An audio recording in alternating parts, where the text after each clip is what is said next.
Hello friends, welcome to our channel. আমাদের চ্যানেলে কিন্তু তোমাদের সবাইকে স্বাগত। তোমাদের জন্য যে গুরুত্বপূর্ণ আলোচনাটা নিয়ে এসেছি, যে বহরমপুরে কার পাল্লা ভারী হবে এবং কে এখানে কিন্তু সব থেকে বেশি এগিয়ে থাকবে, সেটা কিন্তু আলোচনা করব।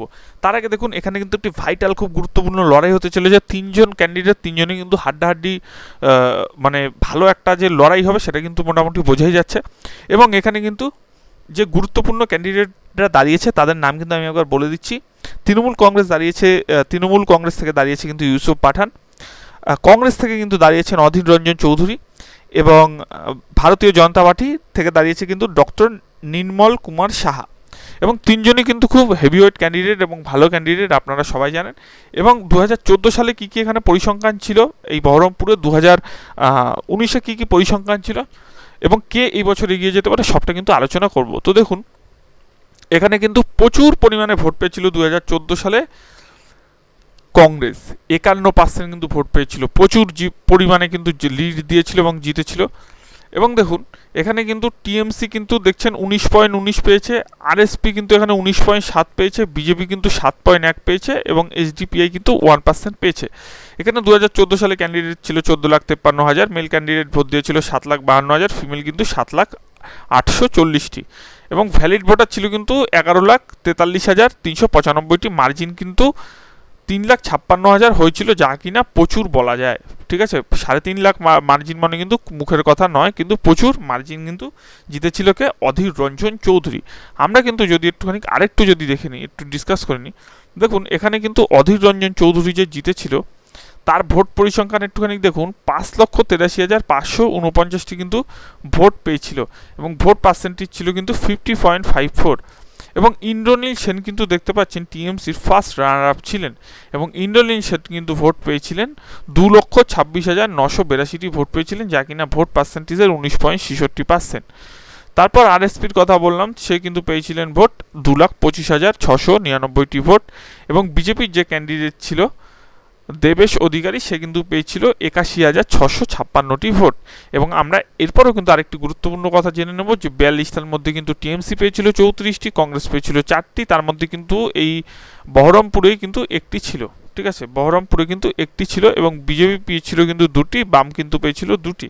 টোটাল কিন্তু 42টির মধ্যে যেগুলো পরিসংখ্যান সেগুলো আমরা দেখলাম। এখন দেখা যাচ্ছে যে অধীর রঞ্জন চৌধুরী কিন্তু প্রচুর পরিমাণে এখানে ভোটে কিন্তু জয়লাভ করেছে, আমরা কিন্তু সেটা কিন্তু দেখতে পাচ্ছি।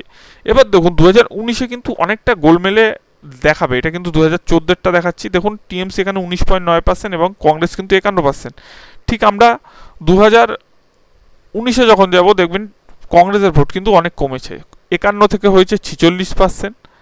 টিএমসির ভোট 19 থেকে হয়ে গেছে 39%, অর্থাৎ আমরা এখানে বোঝাই যাচ্ছে যে তৃণমূল কিন্তু প্রচুর ভোট বাড়িয়েছে। এবং বিজেপি কিন্তু ভোট কিন্তু 11.1%ই আছে, অর্থাৎ আগের বার যেহেতু বিজেপির হাওয়া একটু বেশি ছিল, তাও কিন্তু এখানে বিজেপি কোনো রকম খাতা খুলতে পারেনি এবং প্রচুরই কম ভোট পেয়েছে। ঠিক আছে, এটা কিন্তু একদম দেখাই যাচ্ছে।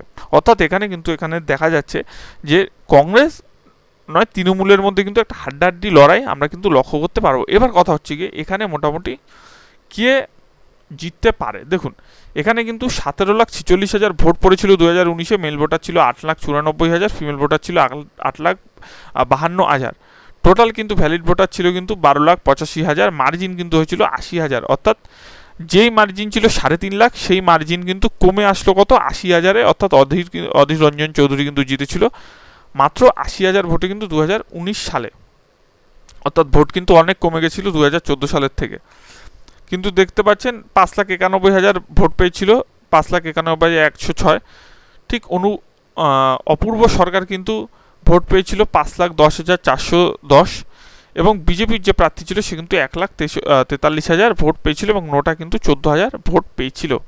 এবং দেখুন, আরও যদি আমরা কিছু পরিসংখ্যান একটুখানি দেখতে যাই, দেখবেন কি যে টিএমসি কিন্তু 22টা পেয়েছিল 42টার মধ্যে, বিজেপি কিন্তু 18টি পেয়েছিল, এবং কংগ্রেস কিন্তু 2টি পেয়েছিল। দুটির মধ্যে একটি কিন্তু এইখানে।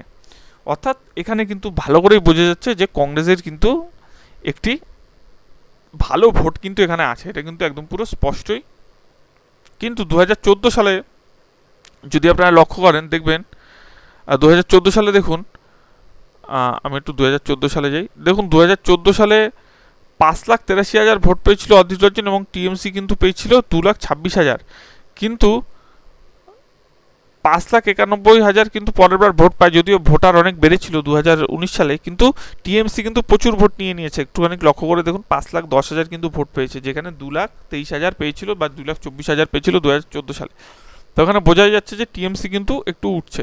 এখন দেখুন এখানে মোটামুটি বোঝা যাচ্ছে যে কে এখানে মোটামুটি জিততে পারে, বা এখানে কিন্তু কার পাল্লা ভারী থাকতে পারে। তো কার পাল্লা ভারী থাকতে পারে সেটা যদি আমরা বলতে চাই, প্রথমত আমরা একটুখানি এখানে পরিসংখ্যানটি লক্ষ্য করি। পরিসংখ্যান দেখুন, ইউসুফ পাঠানকে আপনারা সবাই চেনেন, ইন্ডিয়ান ক্রিকেট টিম মেয়ে কিন্তু অনেক বছর খেলেছে, সে কিন্তু একজন অলরাউন্ডার ছিল, অর্থাৎ ব্যাটিং বোলিং দুটোই করতো। অধীর রঞ্জন চৌধুরী, যে নাকি পরপর 2014, 2019-এও কিন্তু জিতেছিল, এবং 2014 কিন্তু মার্জিন প্রচুর বেশি ছিল, 2019-এ কিন্তু একটু কমেছে, টিএমসি কিন্তু অনেকটা এগিয়ে গেছে। এবং বিজেপির যে ক্যান্ডিডেট আছে, অর্থাৎ বিজেপি 2014-19 সালে যদি আমরা লক্ষ্য করতে পারি, তেমনভাবে কিন্তু খাতা খুলতে কিন্তু পারেনি, ঠিক আছে, তেমনভাবে কিন্তু ভোট সংখ্যা পায়নি। এখন দেখা যাচ্ছে আমরা যদি একটুখানি লক্ষ্য করি যে টক্কর কিন্তু আসল কিন্তু হবে কাদের মধ্যে, এই দুজনের মধ্যে, অর্থাৎ টিএমসি এবং কংগ্রেসের মধ্যে কিন্তু এখানে হাড্ডাহাড্ডি টক্কর লক্ষ্য করা যাবে। কিন্তু বিজেপির যে ক্যান্ডিডেট, সে কিন্তু ওখানের একজন পরিচিত ডাক্তার, তারও কিন্তু একটা ভালো ভোট আসবে বলে এবার মনে করা হচ্ছে। কিন্তু তাহলেও কিন্তু আমরা এই দুজনকে কিন্তু এগিয়ে রাখবো, কিন্তু তার মধ্যেও কিন্তু কে বেশি এগিয়ে থাকবে সেটাও কিন্তু আমরা আজকে আলোচনা করব। প্রথমত বলি, দেখুন ইউসুফ পাঠান যদিও বা বাইরের ক্যান্ডিডেট হয়, তাহলেও কিন্তু তার কিন্তু প্রচার করতে এসেছিলেন কিন্তু অনেকে, অর্থাৎ তার ভাই এসেছিলেন ইরফান পাঠান, এবং সেখানে কিন্তু প্রচারে কিন্তু সে অনেকটা টাইম দিয়েছে এবং ভালো মোটামুটি প্রচারও করেছে। এবং যেহেতু এটা অধীরগড়, ঠিক আছে, বলা হয় যে বহরমপুরকে, তার কারণ বহরমপুরে কিন্তু অধীর রঞ্জন চৌধুরী যেতে, তো সেখান থেকেও কিন্তু তাকে এগিয়ে রাখা হচ্ছে। এখন কথা হলো গিয়ে এখানে কে মোটামুটি কার পাল্লাটি বেশি ভারী থাকবে। দেখুন যেটুকু এখানে মনে করা হচ্ছে, যদি ভোট যদি কাটাকাটি না হয়, ঠিক আছে, ভোট যদি কাটাকাটি না হয়, তাহলে কিন্তু ভোট কাটাকাটি বলতে ধরুন কংগ্রেসের কিছু ভোট দেখুন বিজেপির দিকে গেল, ঠিক আছে, বা বিজেপির কিছু ভোট এদিকে আসলো, বা কোনো ভোট মানে এদিক থেকে ওদিক বা ওদিক থেকে এদিক। আমরা যেরকম আগে যেমন অনেক কিছুতে লক্ষ্য করেছি যে সিপিএম এর অনেক ভোট কমে বিজেপি কিন্তু সেখান থেকে জিতে গেছে অনেক ক্যান্ডিডেট। আশা করি আমার যারা ভিডিও দেখেন তারা অবশ্যই বুঝতে পারবেন যে অনেক কিন্তু দেখেছেন, ঠিক আছে। এবং এরকম যদি ভোট কাটাকাটি হয় তাহলে কিন্তু লস আখেরে কংগ্রেসের, ঠিক আছে, কংগ্রেসের। তার কারণ সেই ক্ষেত্রে কিন্তু এগিয়ে যাবে কে, তৃণমূল, যদি ভোট কাটাকাটি হয়। আর যদি ভোট কাটাকাটি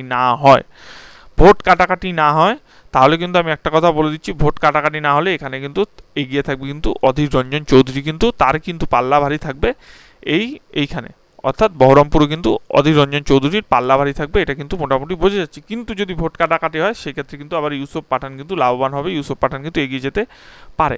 এবার একটা কথা বলছি, এটা কিন্তু একটা সম্ভাব্য আলোচনা, এটা কিন্তু হতেও পারে আবার না হতে পারে। আমরা জাস্ট বললাম যে কে মোটামুটি এগিয়ে থাকতে পারে, এটা কিন্তু একটা জাস্ট সম্ভাব্য, এটা হতেও পারে না হতে পারে। আসল রেজাল্ট জানতে কিন্তু অবশ্যই 4 তারিখ আপনাকে নজর রাখতে হবে। কিন্তু আমরা কিন্তু এগিয়ে রাখছি আপাতত অধীর রঞ্জন চৌধুরীকে। তো ভিডিওটি কেমন লাগলো জানাবেন, ভালো লাগলে কিন্তু অবশ্যই চ্যানেলটি সাবস্ক্রাইব করে পাশে থাকা বেল আইকনটি ক্লিক করবেন। সম্পূর্ণ ভিডিও দেখার জন্য কিন্তু